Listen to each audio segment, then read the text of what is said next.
You're offered $100 million to disappear forever.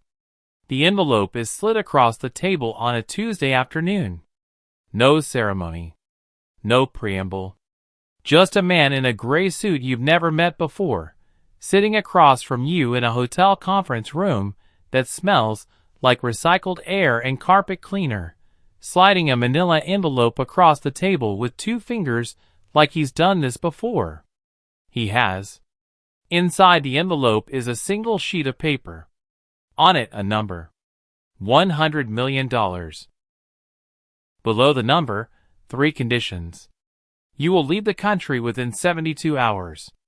You will sever all contact, family, friends, colleagues, everyone you have ever known, permanently and completely. You will never return. No letters. No calls. No digital contact of any kind. You will become, for every person who currently knows your name, someone who simply stopped existing one Tuesday afternoon and never explained why. In exchange, $100 million, transferred to an account of your choosing, liquid, untraceable, and yours. You have 24 hours to decide. Level 1 the first hour. You don't call anyone.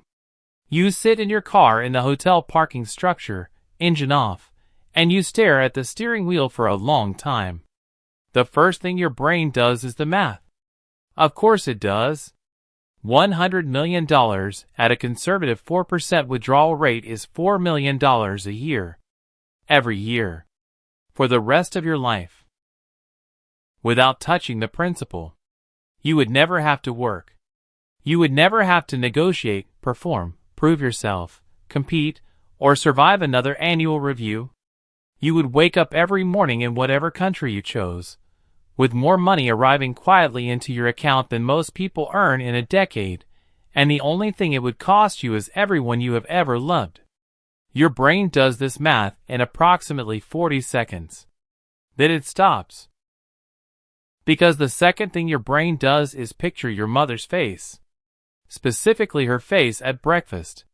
Specifically the way she wraps both hands around her coffee mug and talks without looking at you, because she doesn't need to look at you.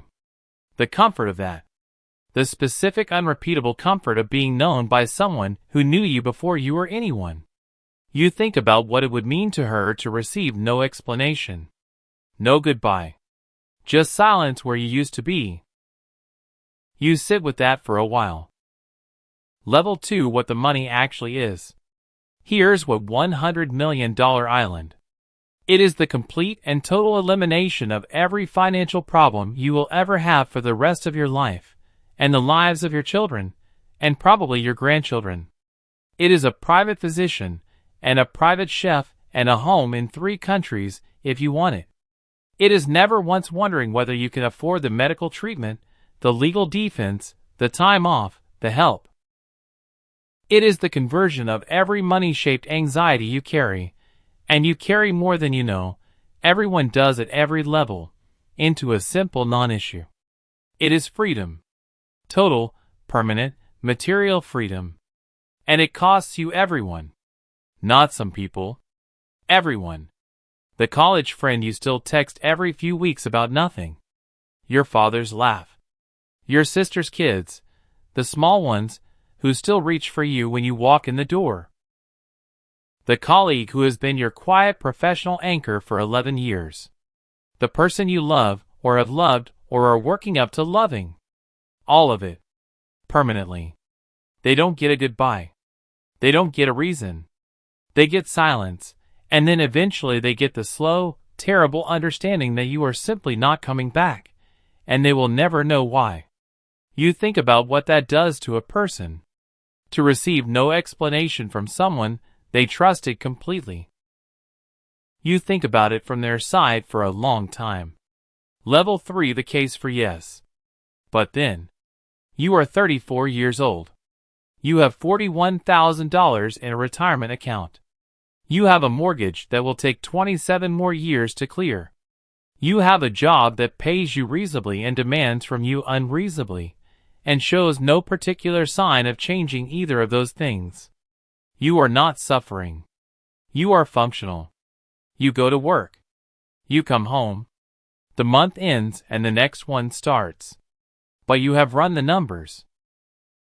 You have sat with a spreadsheet at midnight and projected 40 years of disciplined saving at your current income, and the number at the end was fine. It was enough. It was not what you wanted. $100 million is not the fine number. $100 million is the number that means you never have to run a projection again. The ceiling simply ceases to exist. You think about what you would build if money were truly not a constraint. Not the fantasy version, not the yacht, not the penthouse. But the real version. The thing you actually want that you have been quietly postponing because the math never quite worked. The project you haven't started. The place you haven't gone. The version of a day where you wake up and the first decision is not about survival or obligation, but about what you actually want to do with the hours you have. You have never had that day. Not once. Not fully. $100 million buys you every day like that for the rest of your life. Level for the case for no. Your nephew is 4 years old. He calls you by a name that isn't your name, a version of your name that only he uses, a mispronunciation that became a nickname that became the thing everyone calls you at family dinners. You think about him at 7, at 12, at 17, and you are not there. You think about him becoming someone you would have been proud of, and you are not there for any of it. You think about what he eventually understands. That you left and never explained it, and never came back, and what that does to a person at 7, at 12, at 17. You think about your parents aging. You think about that particular Tuesday afternoon when someone calls, and the number is your mother's, and the news is the kind that requires you to get on a plane immediately, and you cannot get on that plane, and you cannot explain why, and you cannot be there. You think about what it means to have $100 million, and to sit in a beautiful room in a beautiful country, and to know that the people who built you, the ones who sat across from you at 1,000 ordinary meals and knew your face before you did, are somewhere on the other side of a wall you chose to build, and they do not know why you stopped coming. There is a word for that. The word is not freedom. Level 5. What the man in the gray suit knows. He has done this before. You understood that when he slid the envelope. The practiced two-finger slide of a man who has delivered this particular proposal more than once. Which means someone said yes before you. Somewhere in the world, right now, there is a person living in a house that overlooks water, with $100 million in an account, who has not spoken to their mother in 6 years. Who has built a life that is materially perfect and socially sealed. Who woke up on a Tuesday and made a calculation that the people in their life were, in the final accounting, worth less than 9 figures. You think about that person at 2 a.m. You think about what they think about.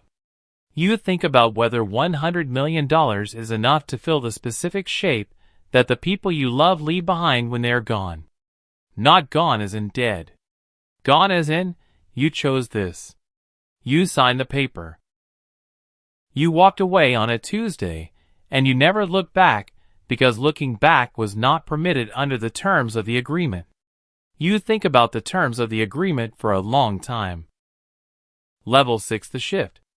At some point in the second hour, sitting in the parking structure, you realize something. You have been thinking about this as a financial decision. It is not a financial decision. It is an identity decision. The question is not what is $100 million worth. The question is what are you worth, specifically, in the absence of every person who has ever known you. Because that is what the man in the gray suit is actually asking. He is not asking whether you want the money. Everyone wants the money. He is asking who you are when the money is the only thing left. And you realize, sitting in the parking structure with the engine off and the envelope on the passenger seat, that you do not know the answer to that question. Not because you are confused. Because the question assumes that identity is separable from connection, and you are no longer sure it is. You are, in some non-trivial way, the product of every person who has ever known you. Your humor comes from your father. Your stubbornness comes from your mother. Your work ethic was built in conversation with a mentor who no longer remembers most of those conversations, but shaped you permanently anyway. Your taste, your values, your specific way of being in a room, all of it is the accumulated residue of other people pressing against you over decades. Take all of them away, and the person holding $100 million is not quite you anymore. It is a version of you that has been severed from its source material. Wealthy, comfortable, unrecognizable to themselves in a way that no amount of money can correct. Level 7. The decision. You pick up the envelope. You hold it for a moment. Then you put it back on the passenger seat, and you start the car. You don't call anyone on the way home. There is nothing to say. You did not make a heroic decision. You made a human one. You decided that the people in your life are not a cost you are willing to pay, regardless of what is being offered in exchange. Not because the money isn't real. It is. Not because the freedom isn't real. It is. But because the version of you who takes that envelope home and signs that paper and wires that account and boards that plane is a version of you that gets to be wealthy and gets to be comfortable and does not get to be known. And being known, it turns out, is not a small thing. You drive home. Your mother calls during the last 5 minutes of the drive. You answer it. She talks about nothing, a neighbor, a recipe, something on television. You listen. You are in your driveway before you realize you are crying, and you are not entirely sure when that started. Level 8. What $100 million can't buy.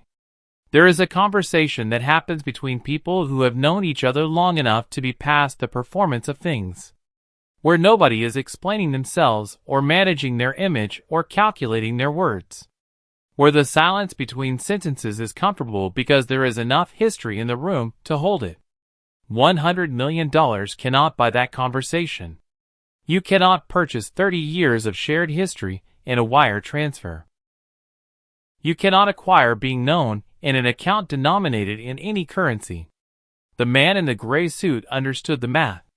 He calculated, correctly, that $100 million is objectively more than most people will ever accumulate. He was right about the number. He was wrong about what the number was competing against. It was never competing against your bank balance. It was competing against the way your nephew says your name. Against breakfast with your mother's hands around a coffee mug. Against 11 years of a friendship that doesn't need to explain itself. Against the specific weight of being in a room full of people who know exactly who you are and chose to be there anyway. Those things have no market value, which is the only reason they could never be purchased. You walk inside. The house is warm.